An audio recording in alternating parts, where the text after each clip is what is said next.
I am Ryan McKnight. I'm Cara Santamaria. I am Christopher Smith. Hi, I'm Andrew Torres. This is Naked Mormonism, the serial Mormon history podcast.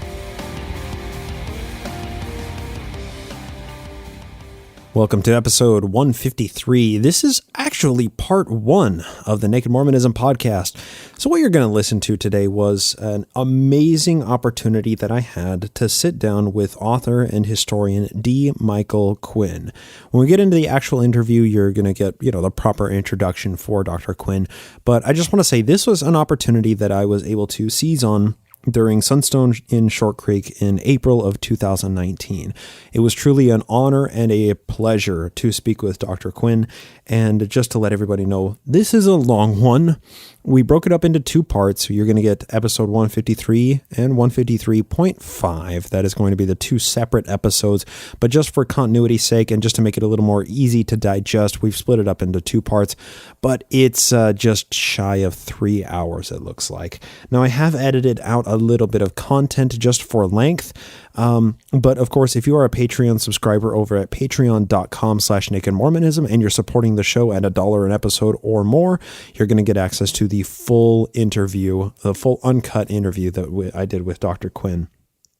It's an interesting subject. He's an interesting guy, and his story with Mormon history is, well, I don't think that I'm the only person to call it fascinating. It is really, really quite fascinating. So part one here, we go through Dr. Quinn's experience as a young kid coming to fall in love with knowledge at the age of 9. We go through his time working with the church and his employment, him getting education, him working with Leonard Arrington. And this whole episode, this part one of the interview is, interestingly enough, the shorter part of the interview. But we really get an idea of a window into Mike's early childhood, and it is very candid and very friendly. And we're also going to do a little bit of announcements as well as thanking our new patrons at the end of part two of this interview. So be sure to stay tuned after Mike and I are finished talking to hear that. So without further ado, let's just go ahead and get right into the interview.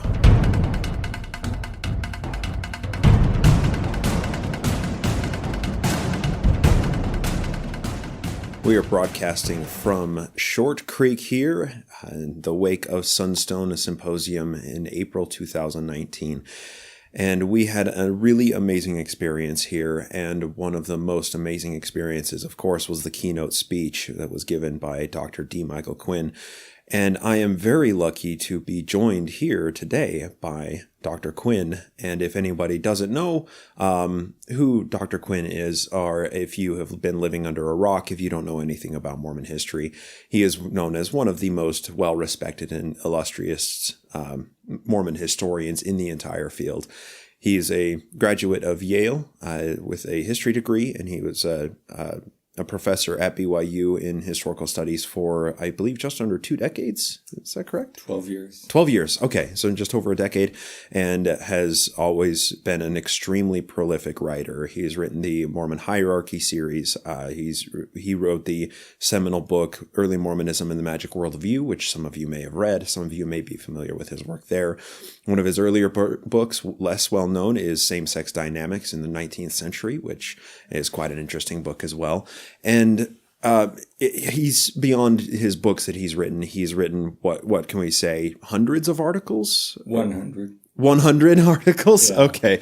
Well, Mike, thank you so much for joining us today. Thank you. So anytime that somebody who's interested in Mormon history like myself wants to sit down with, a historian like yourself, I have so much running through my mind. I have so many questions. I have, so many things that I'd love to discuss with you. And it's been interesting, spending a little bit of time with you, shoehorning you into my tiny little crappy car and driving you around town. It's been good to get to know you a little bit. And there's a few subjects I'd really like to discuss with you, but more than anything, I get the sense that when people want to interview you, that's usually when you've released a book or when you're on a book tour or when you're, presenting new research and people want to talk to you about what they want to talk about. So I'd like to just open up the platform to you because I feel like you rarely get the opportunity to just talk about what you want to talk about. So Mike, what what would you like to discuss today? Well, I think just starting out with what drew me or how I was drawn into academic reading and academic study and how that morphed into looking at Mormon history. And then I'll talk about that a little bit and then I'll leave the rest to whatever questions you might have. Sounds really good. I grew up in a family where the Mormon experience was very fundamental to our identity. My ancestry, though, is mixed because my mother, who was a sixth-generation Mormon, married a Roman Catholic Mexican American, Chicano, we would call now.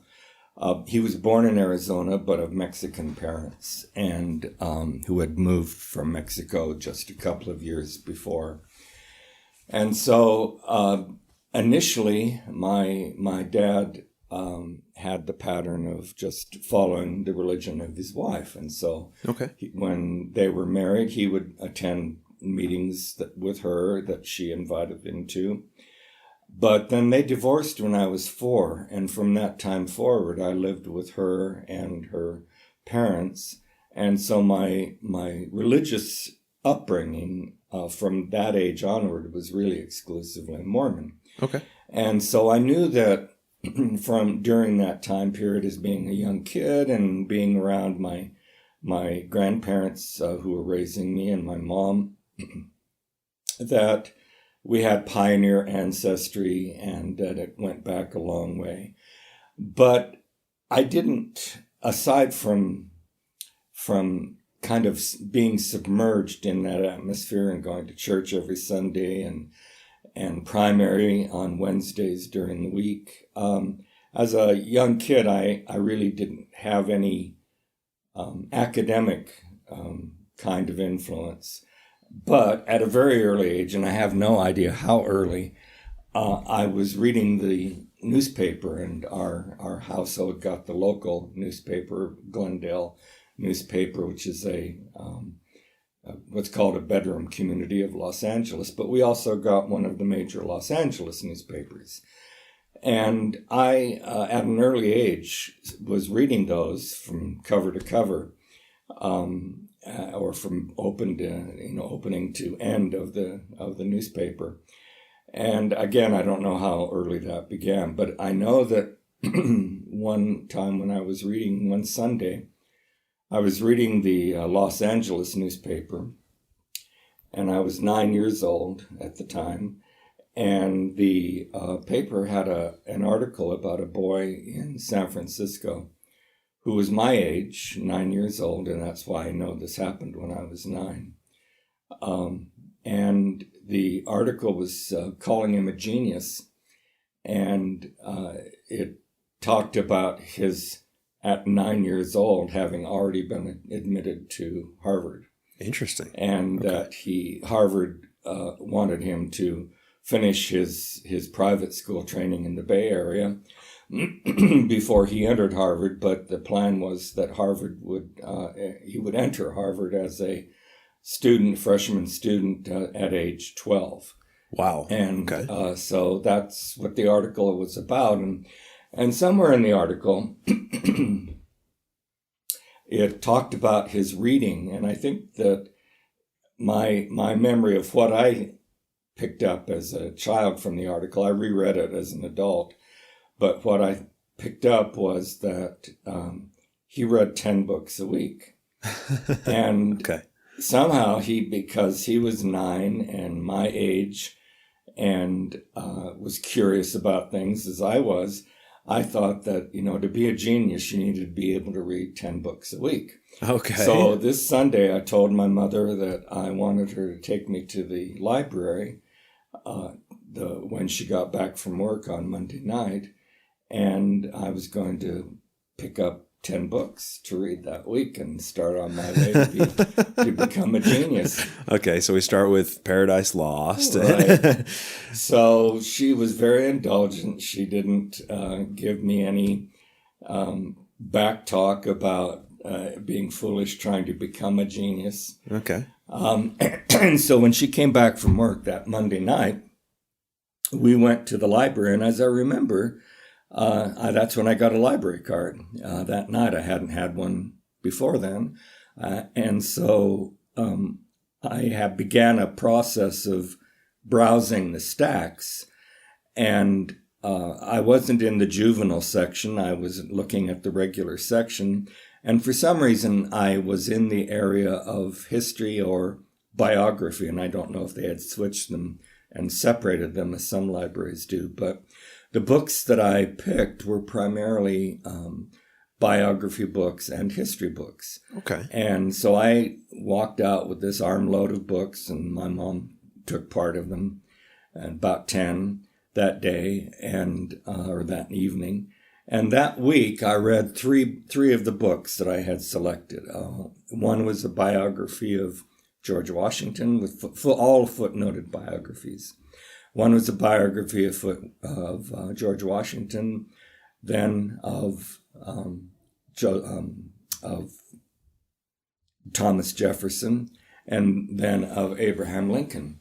Interesting. But by the week after I had, by the following Sunday, I had only read those 3 books. It's like, I'm 7 short of becoming a genius. Exactly. Okay. And I really said, and I know I said it to myself, but I don't know if I said it to my mother. But my feeling at the time was of disappointment that I'm never going to become a genius if I can only read 3 books a week. You'll become 30% of a genius. The line was 10 a week. That was what I thought I had to do to become a genius. Okay. So I gave up my thought of becoming a genius, but I was hooked on reading scholarly books, academic books about history. And you were 9 years old. I was 9 when this is happening. Yeah. I don't know of very many people who could say at 9 years old they picked up the bug of academic history. And I'm sure even fewer thought that they could make themselves into a genius. But anyway, that was my childish approach to academics and reading. But from that point onward, I read a lot. And I moved from biographies. I didn't concentrate solely on biographies. And instead, I became really interested in biographies, but especially interested in war and the lead up to war and the consequences of war. And the first one I was interested in was the Civil War. So I read a lot about the pre-war South, the antebellum South, and then about the war itself. And of course, that dovetailed with my having read about Abraham Lincoln at 9 in a biography. And then I was extremely interested, leaping forward in time, to World War II. And so my reading tended to focus on those. Biographies to some extent, but primarily biographies relating to the Civil War and World War II. Well, and also to put this into perspective as well, at this time that you were in your early teenage years and studying World War II, this was, 25 years after it happened. That was still within the collective consciousness. Yeah. It was still fresh in people's memories. My uncle had been in combat in the World War II as a Navy sailor, but had gotten into a situation of smoke inhalation through a fire aboard ship. Oh, wow. And so he was released early. So he only had a few months, I think, of active duty service in the Navy. My father and my uncle on my my father's side, he and his brother had both been in the military, and I knew that. And so you're right, it was the stories of World War II, and my mother and my grandparents talked about what it was like to be in America and rationing, and they had rationing cards that I looked at. Oh, wow. Those kinds of things. So you're right, it was close to my own experience. I was born a year before the war ended in Europe, and a year and a half before the World War II ended totally.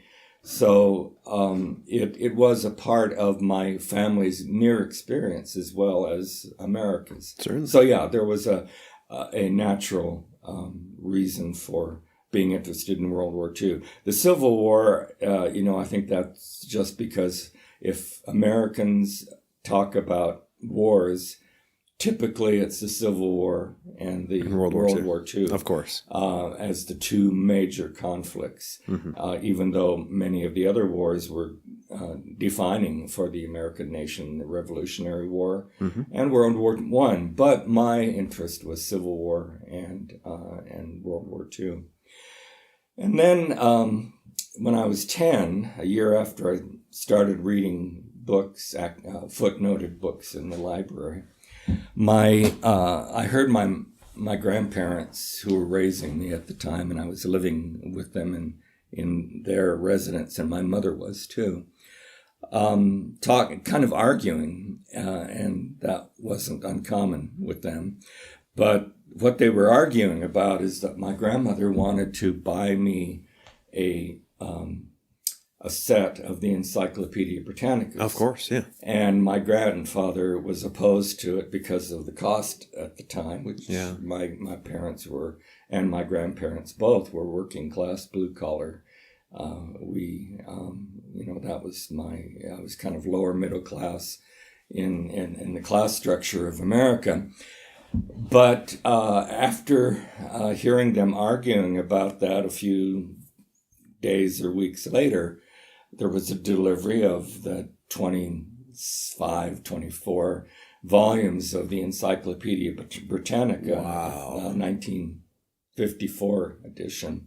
So, and for any of our millennial or younger listeners, Encyclopedia Britannica was Wikipedia in printed books. Yeah, and it was high level. It was published initially in, as the title indicates, in England, but then there was a Chicago-based publishing, so that the Encyclopedia Britannica, even though it was identical to the one published and printed in England, by the time my family, or my grandmother really, bought it and it as a brand new item, what was sold to Americans was printed in America, even though it was exactly the same as what was printed in London. Anyway, so I got this huge thing and put it in the living room. And at a certain point, and I don't remember how long after it was in the house, I thought back on this argument that I heard between my grandfather and grandmother about the money necessary to buy it. Mm-hmm. And I knew even by that point, by the age of 10, that my grandmother would borrow money to buy Christmas presents for everyone. Okay. And she would buy those on what was then called a revolving account or installment plan. And so I found out, and she must have told me because I wouldn't have learned any other way, that it took her a year from each Christmas to pay off what she had borrowed on installment purchasing to buy one Christmas present. It took her a year to pay off, to borrow again, to buy other Christmas presents. Wow. So knowing this, and this was a mid-year, it was a summer or so purchase, so it was on top of what she had already borrowed for the previous Christmas.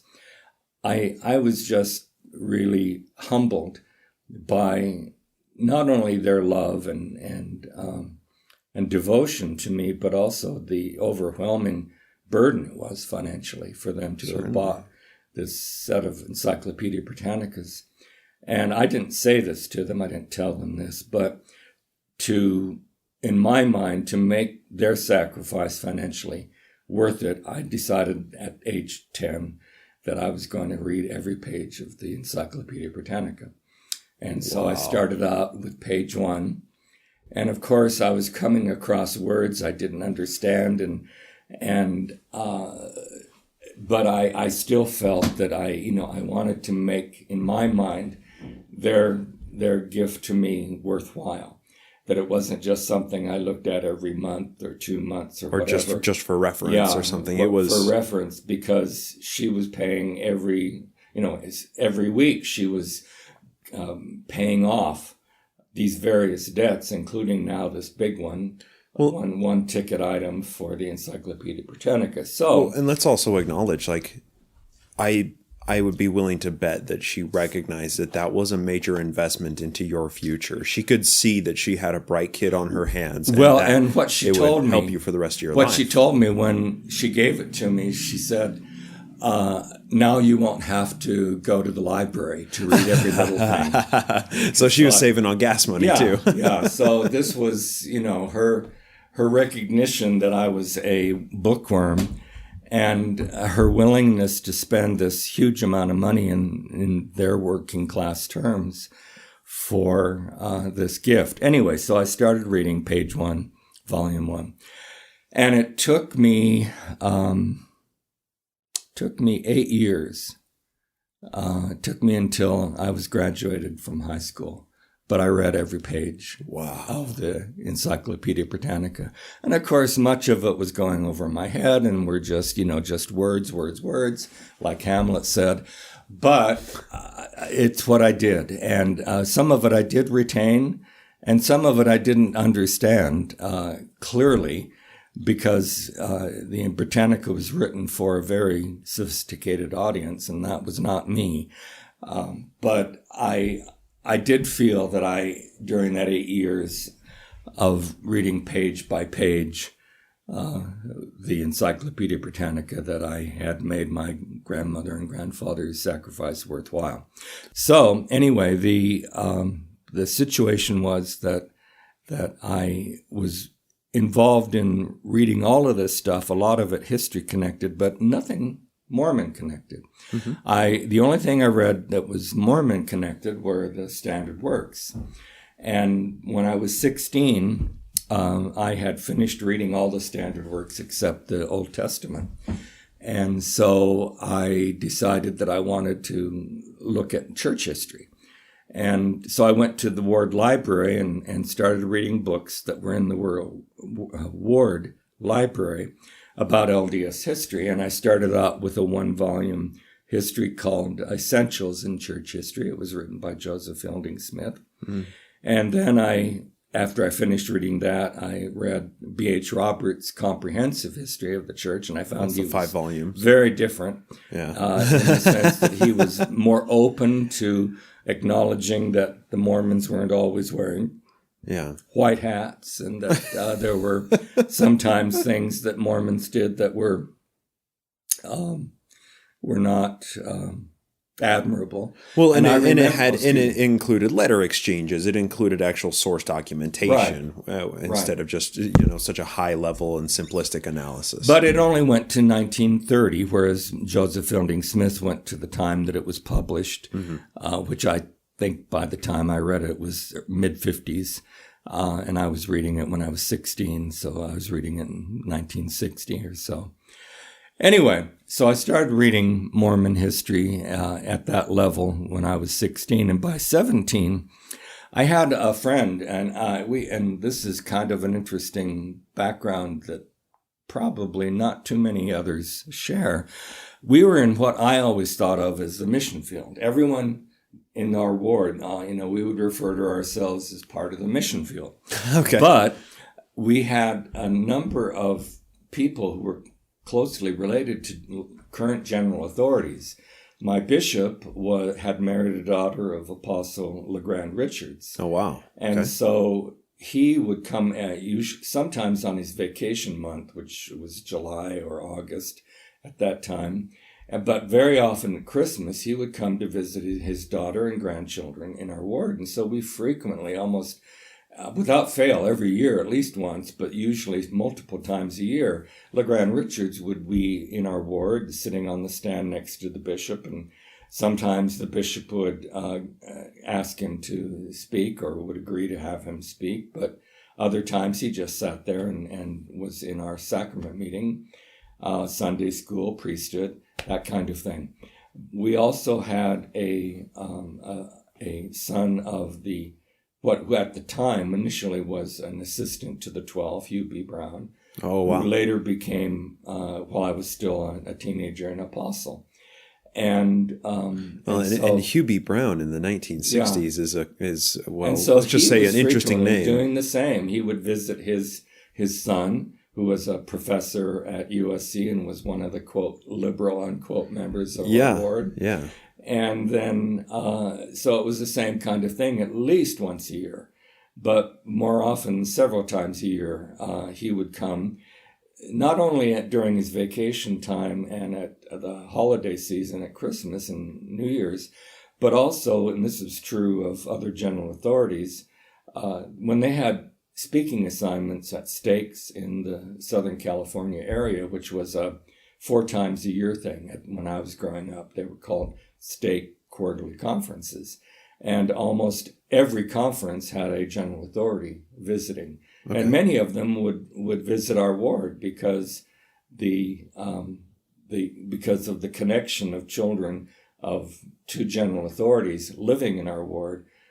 So we had a kind of a rotation of visitors, not on the same level or frequency as Hugh B. Brown came and LeGrand Richards came, but seeing another general authority in our ward speaking was fairly common. Interesting. So I had this when I was 17. My family gave me leather-bound copies of the Standard Works, which was a 3-in-1 at the time, mm-hmm. and a Bible. And when I was talking to my friend Charlie Brown, who was the grandson of Hugh B. Brown, about this, he said it was at Christmas time, and he said, well, would you like my grandfather to sign them? Oh, wow. And I thought, wow, that's great. And so okay. I gave him the 2 volumes, or the 2 bound versions of the Standard Works, and a week later or so, he came back, and there was a dated signature on each of them of Hugh B. Brown. And so that got me interested in getting more of those signatures. And mm-hmm. so over the next, when I was 17, so over the next 5 years, by attending state conferences where general authorities were, or when I was a student at BYU, going to devotional meetings and asking for their signatures. I got the signatures of every member of the First Presidency and Quorum of the 12 as of the time I entered the mission field. That is, but it took me 5 years. So I always had this long view. It takes me 8 years to read the Encyclopedia Britannica. Mm-hmm. I'm willing to wait 5 years to get all the signatures. Anyway, so when I was 17, Charlie, this fellow who had also suggested getting signatures of his father, and then I went beyond, or his grandfather, and I went beyond that. He introduced me to a pamphlet, anti-Mormon pamphlet. Okay. And I think this represents the openness of the Brown family to any kind of information. Oh, yeah. But anyway, whether he didn't tell me, or if he did, I don't remember if his parents and grandparents knew that he had this anti-Mormon pamphlet or not. But the pamphlet was by a former member of the church named Bud Varson. It's amazing that I can still remember his name. But no kidding. He was a former member of the church, and the pamphlet was against the Book of Mormon. And in the pamphlet, it claimed that there were thousands of changes in the Book of Mormon between its initial 1830 publication and the 1950s, or when this pamphlet had been published by Bud Varson. And I read that part of it, and I think I shouted out and it was, and I was in Charlie's bedroom, and we were looking at this pamphlet, and I just said, he's a damn liar. I just simply would not accept any criticism of the church on face value. Okay. Let me pause briefly here, because when we talk about anti-Mormon literature and anti-Mormon materials. Today, a person hears something like that or hears criticisms of the Book of Mormon, they can log on to any number of resources available to them on Google, the great truth teller of all. But this is the mid-'60s. Right. This is before. This is 61. This is early 60s. This was before the Tanners had published like their corrected version from the 1830 to the 1978 version of the Book of Mormon. Like this is before so much of the scholarship that people rely on today was ever even conducted and published. So you didn't have any way of fact checking that. And what else could you do other than say this is anti-Mormon lies? Right. Well, that was my initial response. My second response was, how can I prove that he's a liar? And so we didn't have anything in our ward library that dealt with the Book of Mormon and in a way that I could compare the first Book of Mormon printing with what I had in my triple combination. So I called what was called at the time the 70s bookstore. And at the time, the 70s were local proselytizing officers of the church. That office doesn't exist anymore. For millennials, this would be weird. But at that time, when I was growing up, the office of 70 was not restricted to general authorities. And the people, usually younger men, had been ordained to the office and were expected to be stake missionaries or to go on missions. And up until the 1950s, it was very common for married men to be called on missions. Interesting. And so some of them, as if they were married, were ordained 70s. So in each stake had a 70s quorum, usually only one, because there weren't a lot of 70s, but there were enough that each stake had usually a dozen or several dozen of men who'd been ordained to that proselytizing office. Anyway, every stake at that time by church policy had a 70s bookstore if they didn't have access, as in Utah, to a church-run bookstore like Deseret Book. Deseret, yeah. And so we had a 70s bookstore within our stake, and typically it was just an empty, or not, maybe not even empty, but just a closet of the fellow's apartment or the fellow's house that had books that he had on consignment from Deseret Bookstore that people could come in and buy. And the arrangement with Deseret Bookstore is that the 70s quorum in each stake would receive the profit margin for the sale of the books. So that the members of the church in the stake were paying the same as they would if they'd walked into the front door of Deseret Bookstore in Salt Lake City. Okay. Because Deseret Bookstore was only charging each stake the reduced price that they would sell to, that was their own distributor margin cost, for their basically. own profit margin. Yeah. So anyway, long story. Going back to the Book of Mormon and Bud Forson being a liar or not, I called the 70s bookstore, the fellow who operated that out of his home, and said, do you have anything that has any quotes or extensive pages from the 1830 Book of Mormon? Yeah. And he said, we just happened to have one that was just published.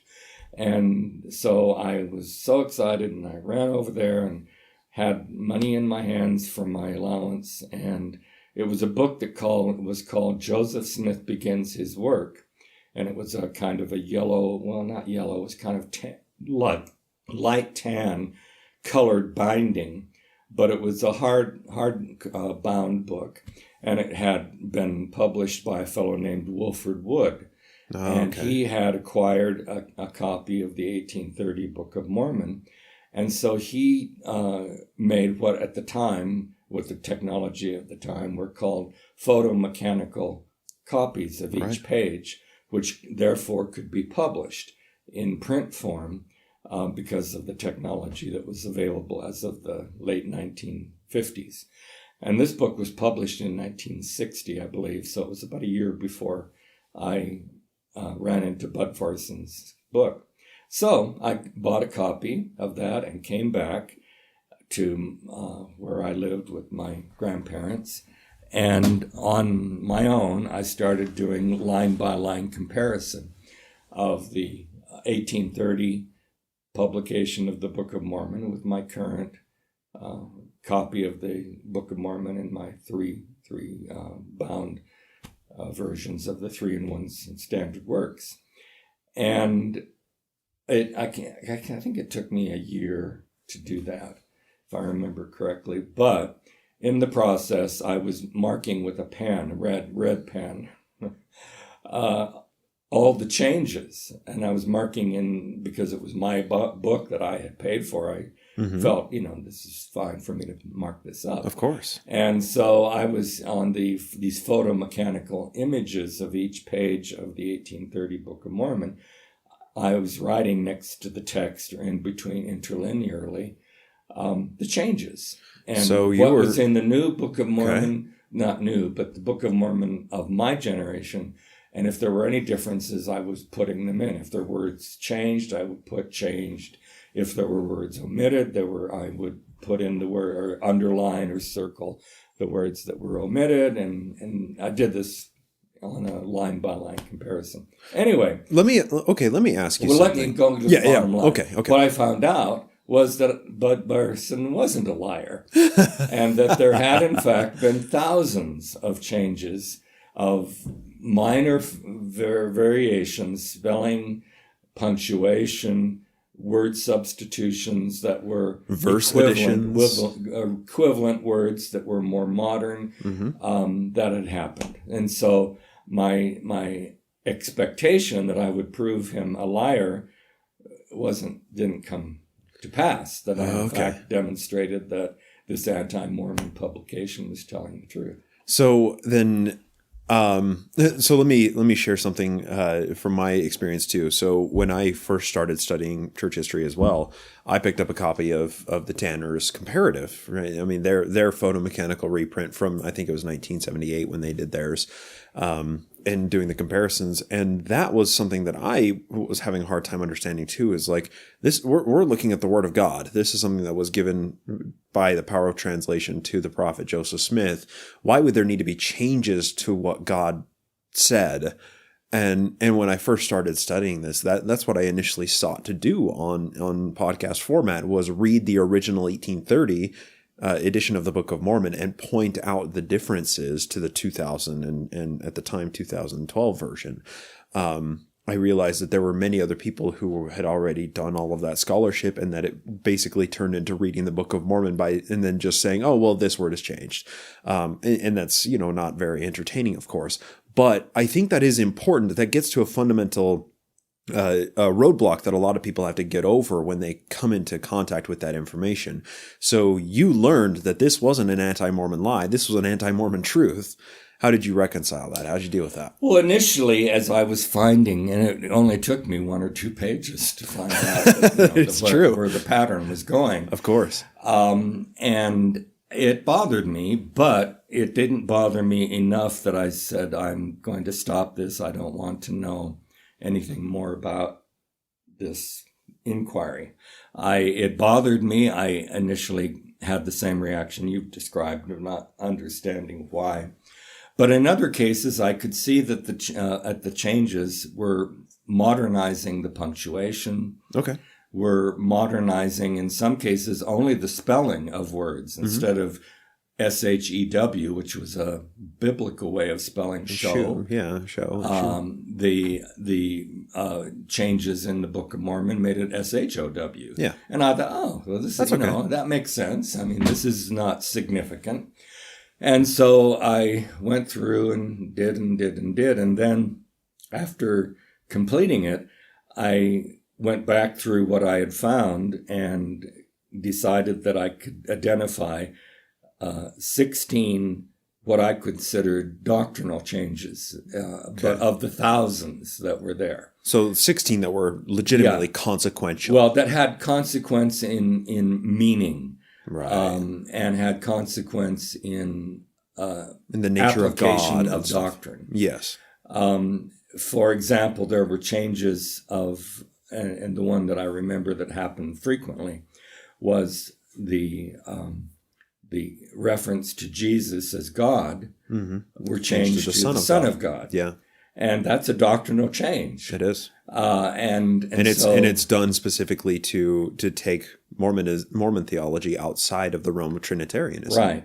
And so those were, that kind of change was, but I only found about 16 of those that I determined in my teenage mind were legitimately changes of doctrinal significance.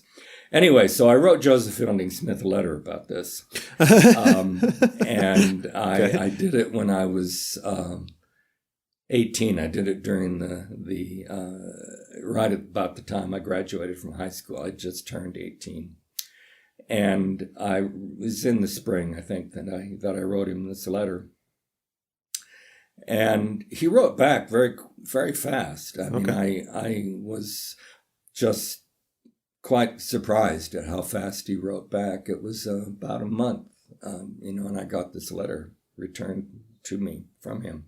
And as he did, and people who don't know much about him, he was known as the doctrinal expert of the church. Mm-hmm. And he was not only the church historian, but was regarded as the final word on theology. Right. But when people sent him letters asking, and mine was typical of that, he would write the answer on the original letter and send it back. Interesting. He wouldn't create a separate letter, on his letterhead and dear brother, whatever. Brief pause. Is that letter extant today? Well, it's in my collection at Yale of my personal paper. Okay, just want to make sure. Yeah, it's there with everything else in the kitchen sink. But in that letter, he returned my own letter with his own marginal comments on it. And that's typically what he would do. And I found that out later on by looking at documents that other people had sent to him and then donated to the church historian's office. And that same pattern sure occurred when these individual members of the church would donated their papers. And I happened to see them, and there were these marginal notations. So it was his pattern, maybe for decades, that he would do. But in addition, he sent me photocopies of other letters that he had written on letterhead stationery to other people about this same question. So he must have had a subject file of letters to send out as photocopies. Right. This is issue number 33. Right. Let me pull it out of the file. Right. And so in this one letter, he that was sent to him, and I don't think this is one of his marginal comments, but I remember of the things that he sent marginally, as well as in the photocopies of other answers that he had given to another inquirer. He said in one of those two versions, marginal handwritten comments or the other, "Don't be disturbed by the claims of those blasphemers calling themselves Jehovah's Witnesses." And in my letter, I hadn't said it was Jehovah's Witness. It was non-responsive to my original letter. I said it was by, Bud Varson, and his name wasn't even mentioned or repeated by the marginal comments that I got. Wow. But anyway, this form letter that he sent me was it just that though? It was just hand waving, like, no, don't worry about it. Yeah, that's all it was. Yeah. And he said, of course, but in the letter he said, of course, there were modernizations that happened. So it wasn't just don't worry about it. It was that yes, this happened, and there were a few. It's the kind of word he used. There were some. There were a few modernizations and spelling corrections that the printer had made, and that were corrected later on with the church reviewing carefully the printing copy. But don't be bothered, don't be bothered in your faith, and put it up on your shelf. What he did direct to me was, do you have a testimony of God? And, and if you do, don't be bothered by these blasphemers. Anyway. Wow. So I kind of shrugged that off as just a personality quirk. But what did that do to you intellectually? Did that kind of open up this idea that, hey, maybe there's a rabbit hole that I haven't discovered here? Maybe I should look into this. No, what it did is I just had this, because I'd read so much of the scriptures, and by then I'd finished reading the Old Testament. I finished reading the Hebrew Bible, at least as contained in our King James Version that spring. And so I was very impressed by the humanity of the prophets, particularly biblical prophets and the apostles in the book of Acts and then the Gospels. And so I just shrugged this off, that, well, he's like Jacob, and he's like Peter, and he's a prophet, but he's also a man. He's a human, and this is just, part of his humanity, brushing me off this way. And that was just how I responded to it. And so, when I went to BYU, that September, I was 18 years old, and somehow, and I'm not sure how I do know how I learned it. It was from another pamphlet I got from a reorganized church pastor in the city next to us, where several of us teenagers went when I was 17. And this was a pamphlet about Adam God. And so it quoted from a master's thesis done at BYU about Adam God. And so when I went to BYU, I inquired where this could be found and looked in the card catalog, and it was located in a place called Special Collections. Okay. And so I went to Special Collections in the library and read that and found that the anti-Mormon pamphlet had been quoting it correctly. And then I tried to follow up on the quotations that this professor, he was then a professor of religion at BYU, but he had written this for a master's degree, and found out that, he also was quoting Brigham Young Journal of Discourses, what was there. And some of the sources that he quoted from were manuscripts, like the diary of so and so, and so I asked and looked in the card catalog of Special Collections, and they had their own card catalog, and I found that these diaries that he was quoting from Turner in his master's thesis about Adam God were transcripts, typescripts that were at the Special Collections too, and that everything that he quoted that was in a non-published form, diary or letters or whatever, it was all Special Collections. Special Collections. And so his thesis, and so you're like, let me just go to Special Collections, set up a tent and a sleeping bag. I need to spend some time here. That's right. And so I with him, and I think this is where I developed. I don't know that I had developed this pattern, but I would use the footnote citations to lead me to the originals that they were quoting from, so I could double check their original quotation. Of course.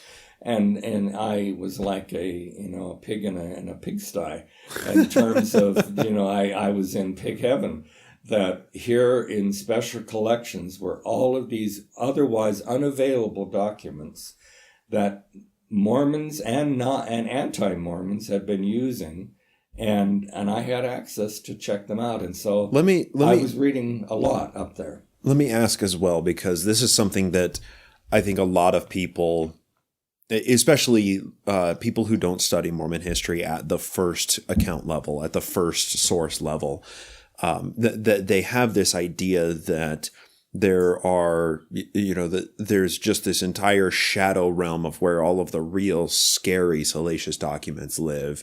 And then there's like what the church allows researchers to see. This is kind of an idea, and it's very simplistic. But I think to a certain extent it does hold some truth. To what extent did that kind of narrative exist at the time in the 60s, in the mid 60s at this time, that you thought maybe there's documentation that isn't really available to me, but this is stuff that's not available, published, that I can go look at. I can actually see the typescripts of these. I can view these documents. Well, when I asked the curator of BYU Special Collections, who was a fellow named Chad Flake, and he's probably one of the better known, who in the entire history of BYU's library, he's one of the better known curators and librarians there. Mm-hmm. But I asked him about following up on other citations that I had read also from the Comprehensive History of the Church, things that right. B.H. Roberts had quoted. And he said, "Oh, well, those are at the church historian's office." Okay. And I said, "Well, can I, somebody like me, the student, go up and ask?" And he laughed. He laughed in my face.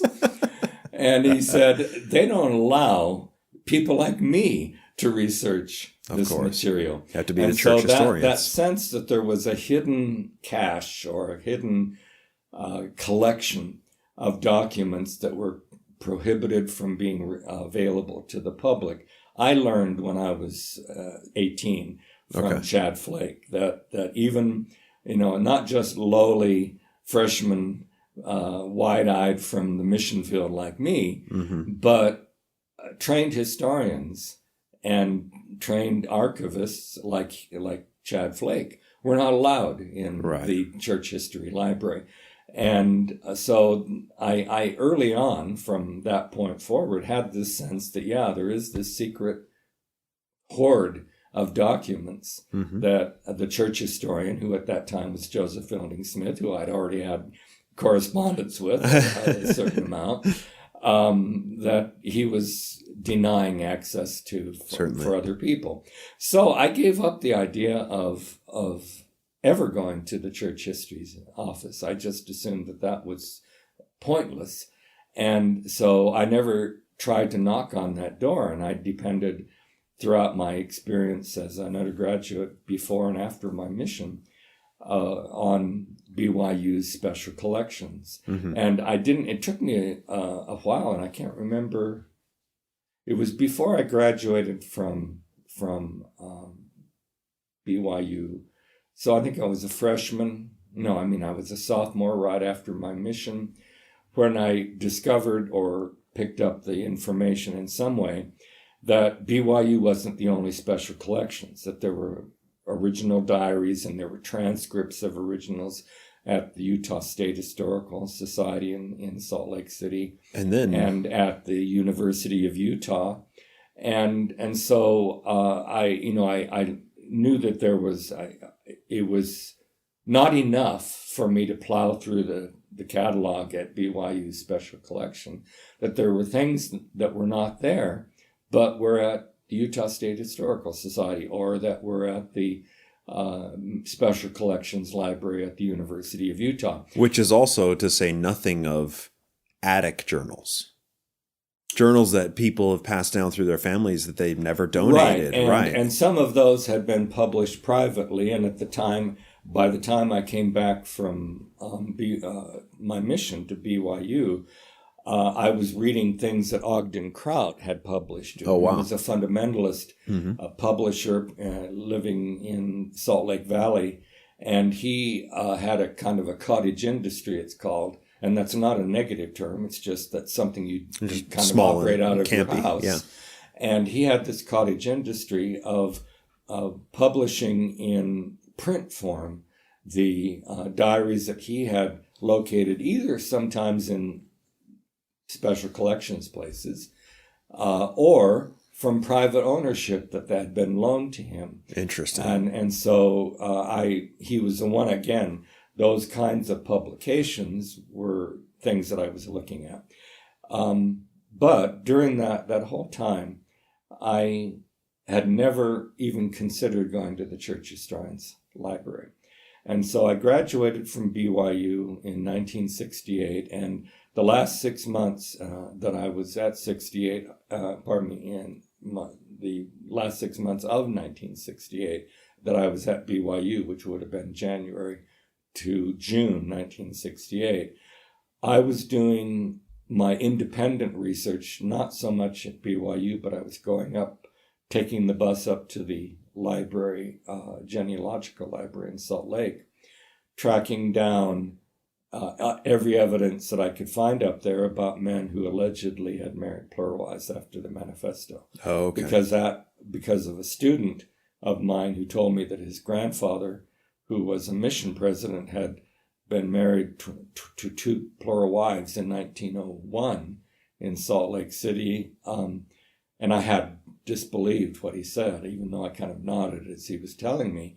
I thought, this kid is wrong. And so I had gone up, and this was when I was just back from my mission. This was as a fresh, my sophomore year at BYU. I took the bus up to the church to the church genealogical library, which was open to the public. And they had what they called family group sheets for submitted by descendants of an individual showing his marriages and his children and their ordinance data of when they were baptized and endowed and sealed and whatever. And I found this fellow, Joseph E. Robinson, as in fact a mission president from 1901 to 1919 in California. And then I looked at his family group sheets, and sure enough, there were these two plural wives, one married during April conference in 1901, another one married during October conference in 1901, and the family group sheets showed that for the next 20 years or so, he fathered children by all of these wives while he was mission president. And this was post First Manifesto. Oh, yeah. This is pre-Second Manifesto. 11 years after the manifesto when he married his plural wives. Interesting. So that student... and just to let people know, because I do have some people listening who may not be aware of what the importance of the First and the Second Manifesto are, but when Utah was trying to gain a statehood in the 1890s, Wilford Woodruff gave this revelation, not revelation, but an official declaration that said we are no longer going to solemnize any plural marriages, and that monogamy is the only way that we will be practicing marriage here. Right. But they continued. September 1890, and this was when this mission president got his plural wives. That's and 11 the years family later. group sheets usually didn't say who performed marriages. Sometimes they did, but usually they didn't. It just said that they gave the dates. And those were usually the temple presidents who did that at the time. No, it depended. It depended. Oh, Yeah, okay, totally interesting. Depended.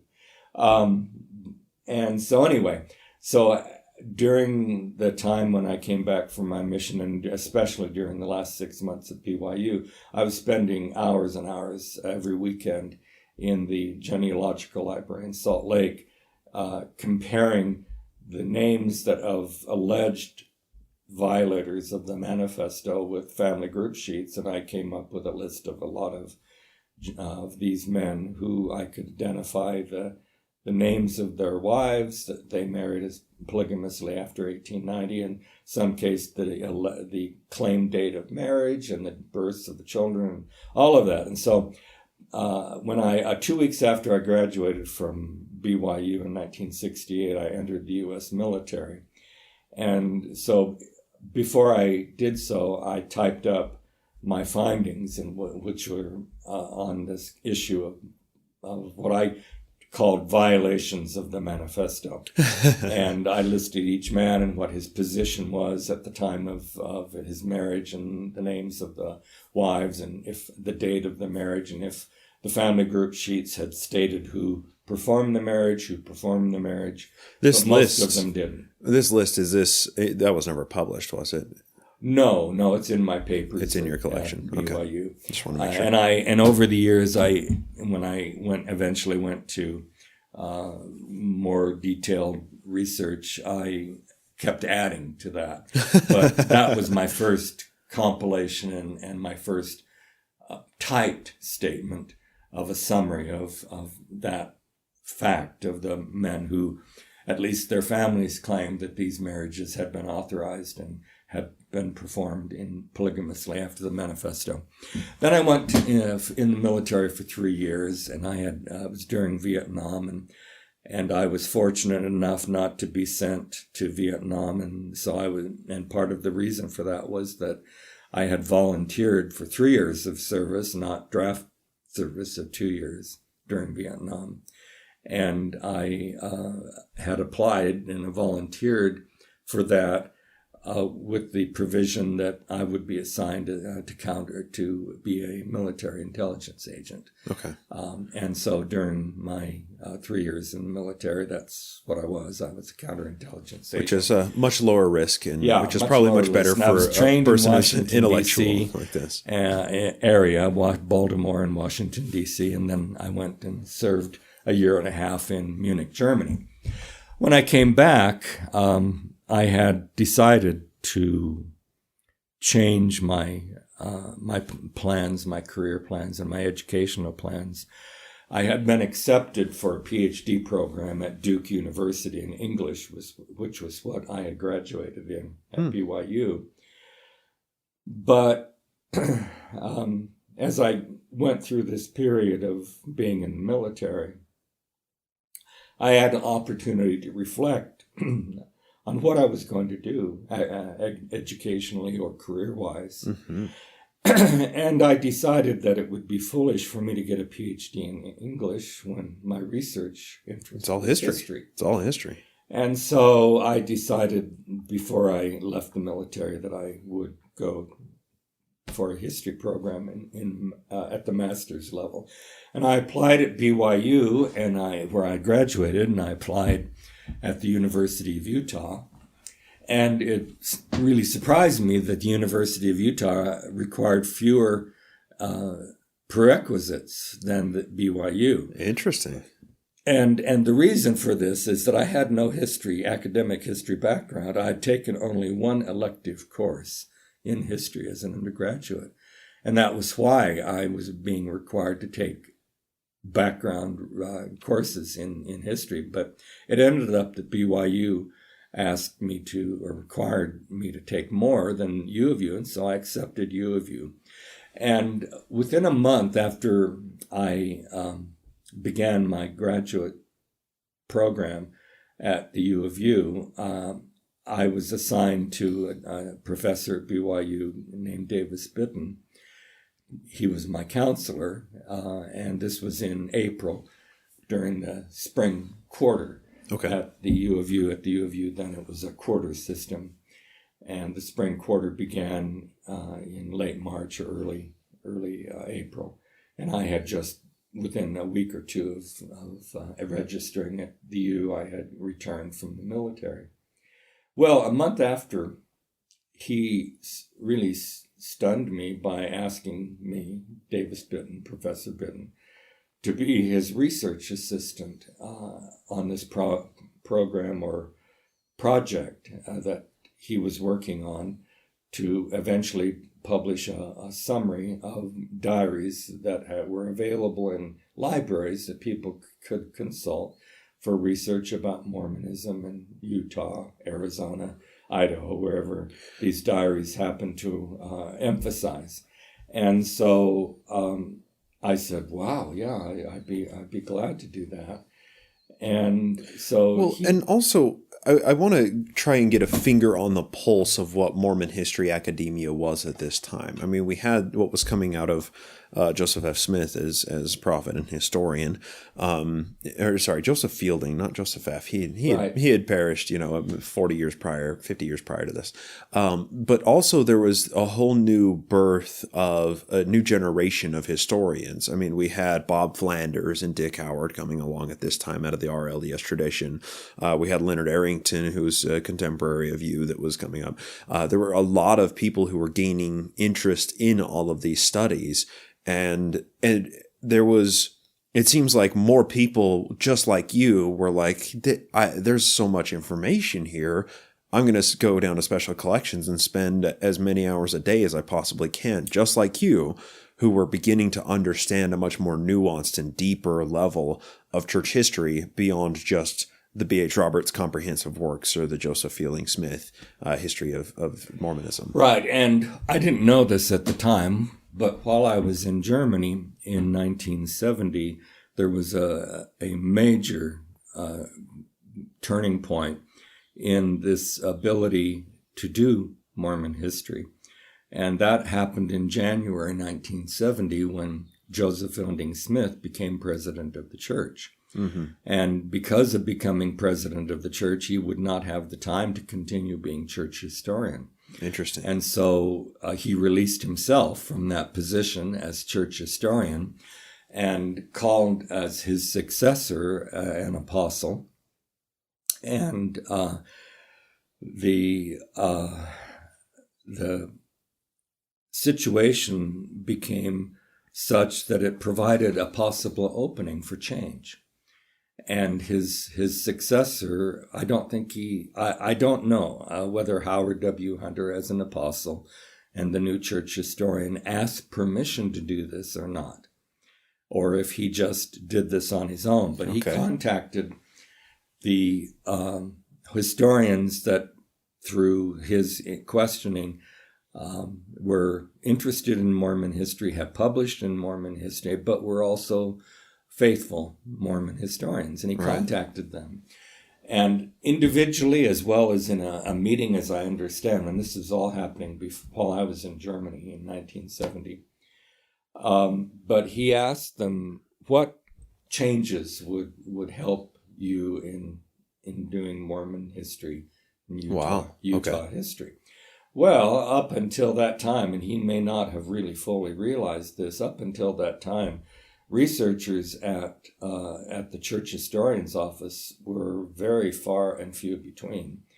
And what do you mean by that? Just the number of them, or how? Very few researchers were allowed in there. Oh, wow. Joseph Fielding Smith would not allow people to do anything but newspaper searches. Wow. In there. And I had researchers who later, when I was in the midst of what was going on, the change that was going on after the appointment of Howard Hunter, but I didn't know this at the time while I was in Germany, and none of this backstory. But during the period before 1970, I talked to people later in the 70s who had been allowed to come in and take notes from the diaries or whatever else that the good stuff in there. That they were allowed to examine by Joseph Fielding Smith, and his assistant church historian, who was a fellow named not Alfred. Let's see. His name was Lund, and I think it wasn't Anthony, but anyway. Will. His name was William Anthony Lund, but he was always called Will. Will Lund was the assistant to Joseph Fielding Smith, and he was the one who was working on and off after Joseph Fielding Smith allowed a researcher into the church historian's office, which was on the third floor of 47 East South Temple, the administration building of the church. This Will Lund was the one who worked directly with each researcher. And so in talking with some of these researchers... And what does that look like? I mean, standing over their shoulder while... Okay. What these researchers told me was that after they had done their research, Will Lund required them to let him examine what notes they had taken. Oh, that's interesting. And so they told me, and I don't... think they were exaggerating, that they told me that Will Lund would tear and up in front of them, tear their notes to pieces, and that where he saw a page that had something that he thought was too sensitive or controversial, and would only give them back what he approved them having. Wow. So even after they saw the material and took notes on it, there was no guarantee that they would be able to walk out of the church historian's office with those notes. I want to pause here because during your talk, you were discussing the journals of George Q. Cannon and the ripped out pages that you personally had discovered. And you talked about there being a redacted section of, I think, 194 words. And you called that censorship. Right. Because that's exactly what that is. Mm-hmm. The redaction, it's censoring sensitive information that they don't want to get out there. I would just say that in the 40 years that since you're talking about to the birth of the Joseph Smith papers, the church has come a long way considering what the censorship level used to be that this Will Lund was doing. That is just remarkable. Yeah.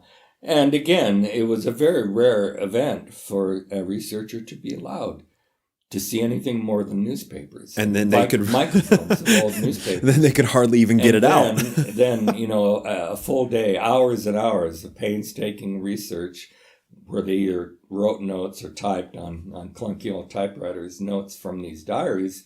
There was no guarantee that they would be able to take those out of the office. If Will Lund didn't like it, he would either confiscate it or, at the worst, as an ultimate insult, to rip it up in front of them. Anyway. Wow.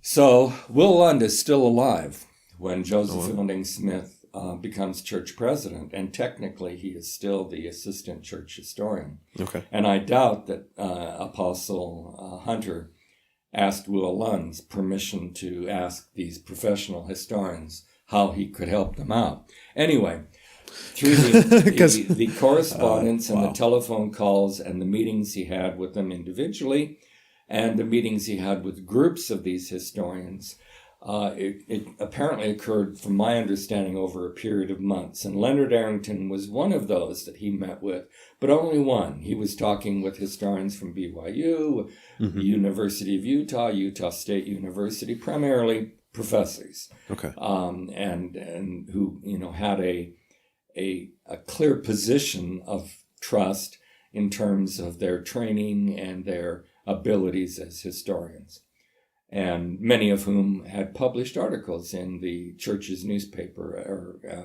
magazine at the time, which was called The Improving Era. So toward the end of 1970, and I don't know the date, but I think it was fall of 1978, or maybe the last month or two of 1970, the fall of 1970, or the last month or two of 1970, Howard W. Hunter, as church historian, opened the archives to anyone. Wow. And so when I started in April, as this newbie, wide-eyed newbie, looking at this manuscript material, which hadn't even been available to me at BYU, which had typically been not originals, but typescripts of original documents. Here I was able to see original handwritten documents, diaries specifically, that Davis Bitton wanted me to see. And so he told me, when he asked me to be his research assistant, and I was getting paid for this, that it would be 20 hours a week.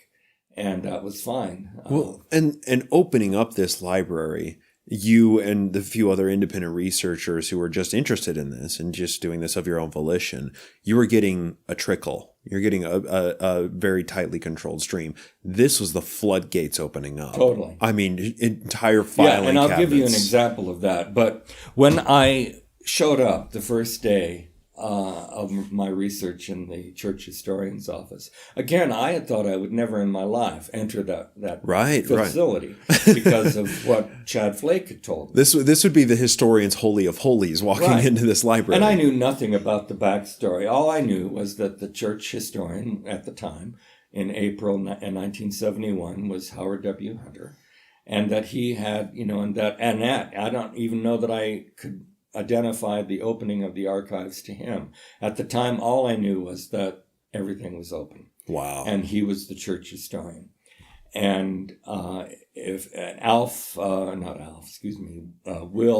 Lund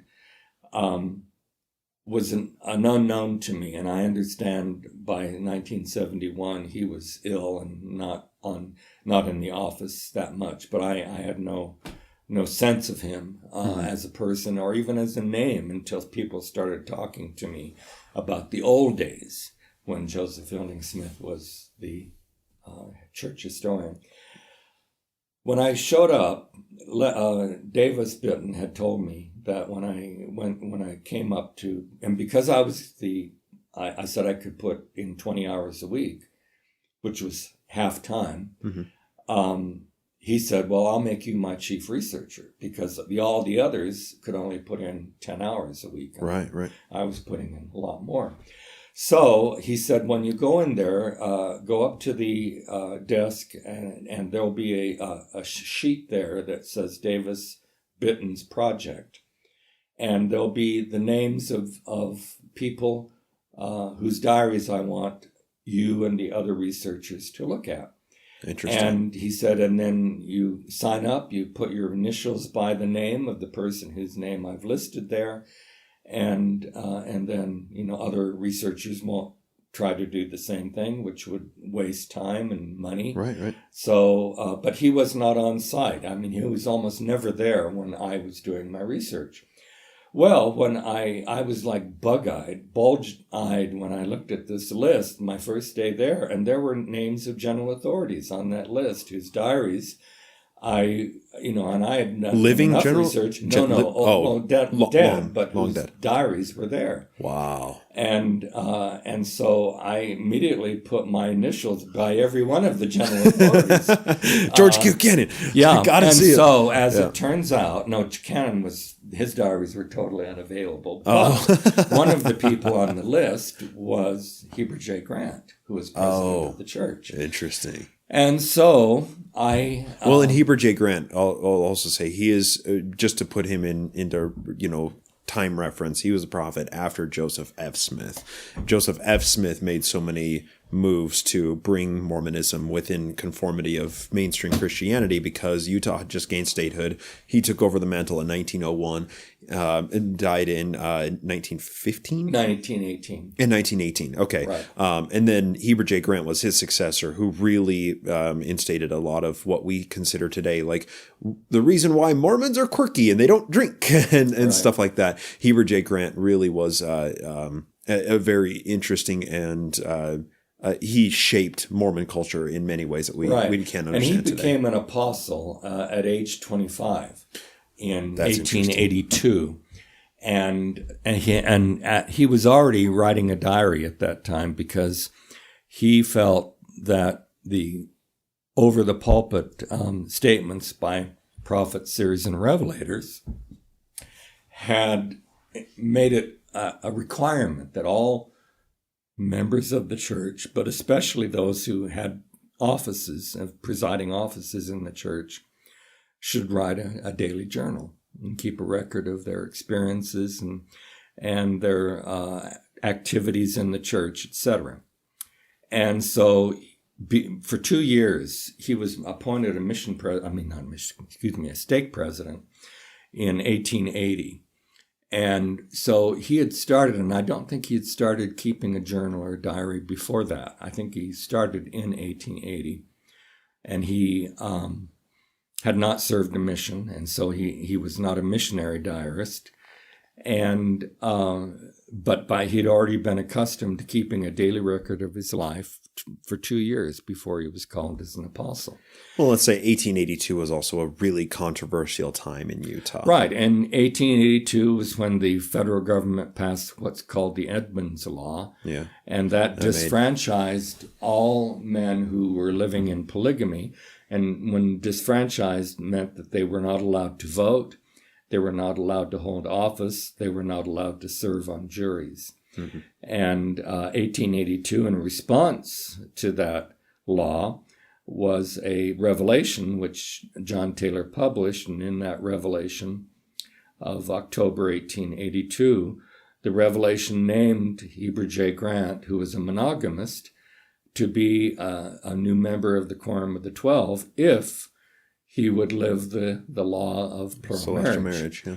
And it took him a while to do that. In fact, 2 years, almost exactly 2 years. But, his good intentions were enough for John Taylor, and John Taylor ordained him an apostle in October 1882 with the understanding that he was going to be seeking to live the plural marriage revelation. And then this revelation calling Heber J. Grant was published, and it was available not only through the Deseret News, but John Taylor had it published in pamphlet form. Wow. Okay. And so it could be circulated here and abroad, and it also went to Washington, D.C., and anyone who was possibly interested in Utah affairs had the ability to read that revelation. Anyway, so going back to 1971 in the spring, that was a fun little rabbit trail. I started researching from the earliest date, and as I remember, it was 1880 when he became a stake president that Heber J. Grant began writing a daily record of his life. And he wrote it in various forms. He would carry a pocket calendar, was called. Usually each one would be published for each year, 1880, 1881, 82, whatever. But sometimes with the dates of the year and a little space for filling in what you did on a particular date or what you planned to do. But then sometimes he would just get a blank notebook that had no printing in it. And he would, as he was doing things, just make a notation in this pocket handbook or pocket notebook. And then he would, coming home, he would expand that into a written journal so that you had his original diaries, his daily planner, notebook, and then his diary. Expanded version. Wow. All handwritten. And eventually, later on in the 1880s, he was a very avid businessman in addition to being an apostle and doing all the things that apostles were assigned to do. And so instead of handwriting all of these, he began dictating them to a secretary who would type them. Okay. And the secretary, I assume, took them down in shorthand and then transferred the shorthand into typewritten notes. But you have these from the late 1880s onward, his journals are primarily, the final journals are primarily typewritten. Interesting. But he continued to do this pocket notation up until the 1920s. Wow. And so that you have both of those, and sometimes one is more, even the pocket notation is actually gives you information that's not in the other journal, the major journal. But he did this dictating his journal daily down to the month he died. 1945. So he was keeping this journal. That's incredible. From 1880 in multiple versions for the first several decades, and then in a final version down at least from 1880 down to his death in April 1945.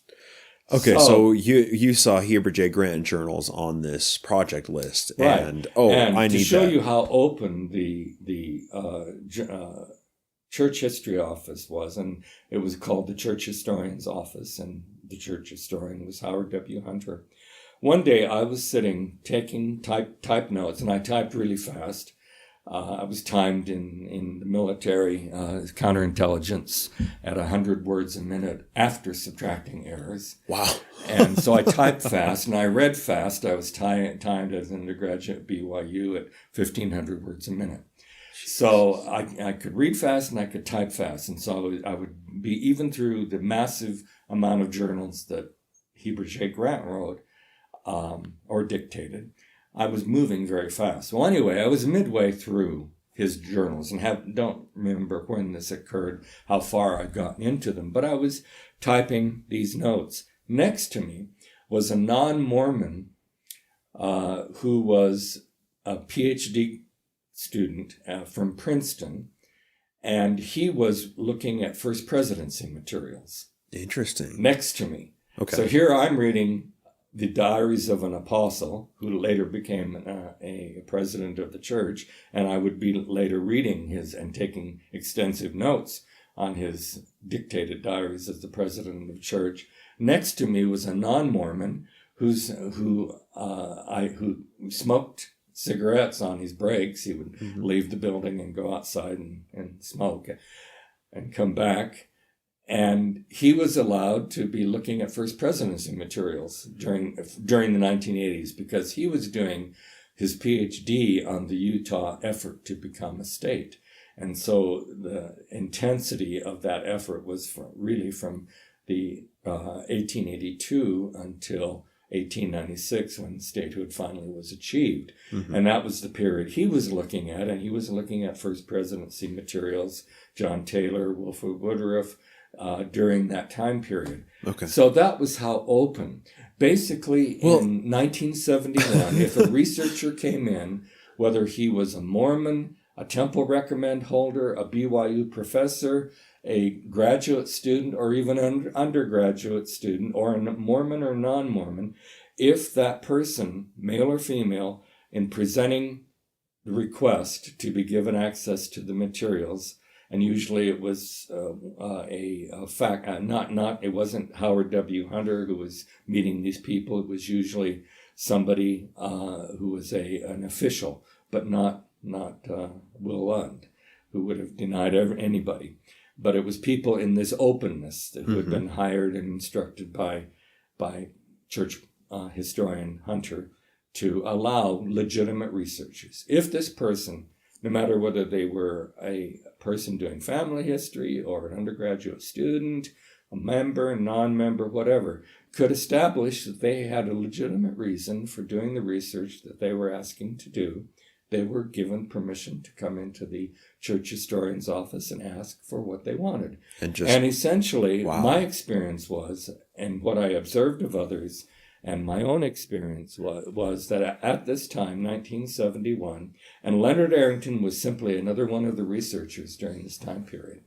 The church historian was Howard W. Hunter. In 1971, if you could describe what you wanted to see clearly enough to the public relations or public access people who were at the desk, and at that time they were women, young women in their 20s. If you didn't have a call number from the catalog, card catalog, but you said, I am hoping that even though it is in the catalog, it might be here. This is what I want to see. This is who wrote it. They would go and look around, and if they could find it, they would give it to you and hand it to you, and you would go to a typewriter in the room, and there was a kind of a locked gate of entry so that they were controlling who came in and who came out of the area where you were looking. But if you could demonstrate initially that you had the right to be there, then once you were a known face to them, you would come, and if it took them a while to recognize your face with a list of people who were approved, then they would have to consult your ID with the list they had of approved people. But then they would buzz you in, and you'd come through the locked walk-in gate. And again, if you could demonstrate what you wanted, and you didn't have to justify it to them. You just it told was. them what you wanted. And if you could define it, if you didn't have a call number, which is the preferred way of finding catalog something, number is catalog number. If you didn't have that, if you could give them a good enough description that they could ask around, because they had what were called subject files at the time, which were not cataloged and did not have catalog numbers. So it could just be, boxes from right. And so if they didn't find it if you didn't have a catalog number, they would go back in the stacks and look in the stacks on the labels of these manuscript boxes to see if there was something that pertained to what you were interested in finding. Okay. And so it was wide open at that time. So I want to try and put a bow on this because there's something that I want to get into that really kind of becomes a result of this, and we'll try and break this up into two parts, and we'll call this the end of part one. But what I'm hearing you describe, it sounds like the birth of the Wild West of Mormon history. Because what was so tightly under control, vaulted lock and key under Joseph Fielding Smith, Howard Hunter comes in and says, everybody, go, have fun, good luck. Right. And he had complete confidence that people who had a legitimate reason to examine the previously unavailable documents would use them in a conscientious way. So, I mean, I cannot even imagine.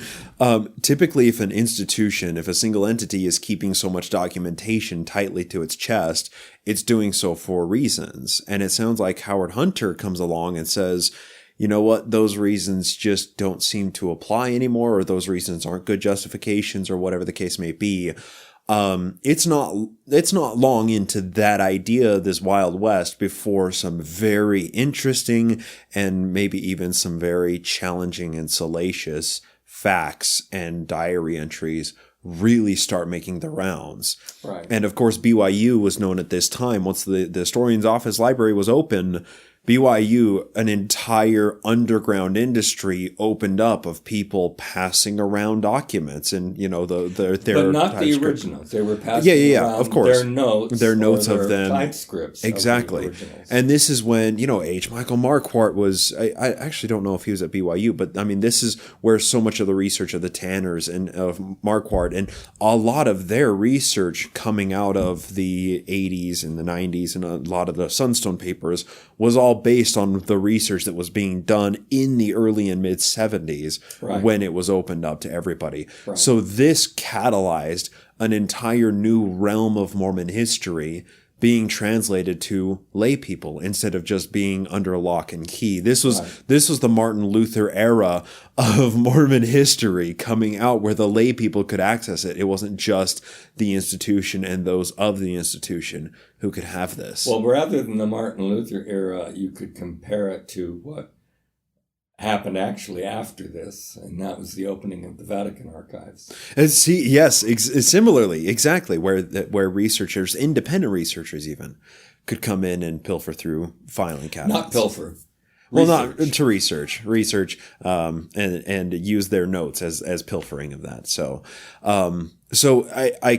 this I think will dovetail perfectly into part two. So for part one, thank you so much for sharing your story as well as and this realm of Mormon history. As you want. Oh, this is all going up. How much ends up on the cutting room floor.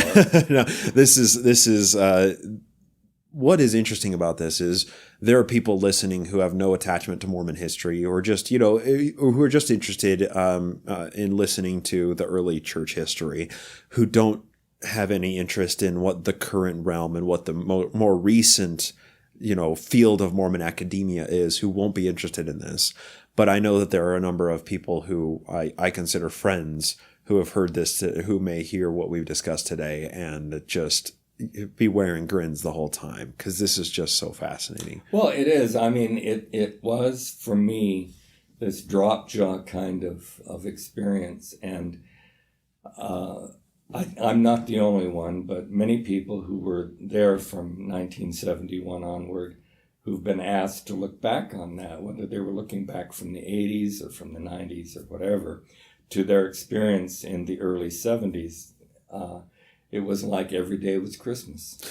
I mean, you would come in and you would find this drop jaw gift of a document that you were allowed to look at without restriction, and take whatever notes you and no Will Lund to rip your notes up as you walk out. They had security concerns, and so they were eyeing everyone who had a document to make sure, at least according to their observation, that nobody was trying to cut pages out of anything or steal anything. So there were security concerns that remained and became even more extensive as the open archives experience continued in the LDS Church. But that was just for the materials, just for the not materials, the content not of the the content. materials, which No. is quite interesting. So, okay, so for the Inner Part 1, Mike, thank you so much. Pleasure.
This podcast is produced with the help of Julie Briscoe as social media manager, Brian Ziegenhagen as audio engineer, and Andrew Torres of the law offices of P. Andrew Torres in the Opening Arguments podcast as legal counsel. Music is written and performed by Jason Camo of aloststateofmind.com and used with permission. Naked Mormonism is a production of Ground Gnomes LLC, copyright 2019, all rights reserved.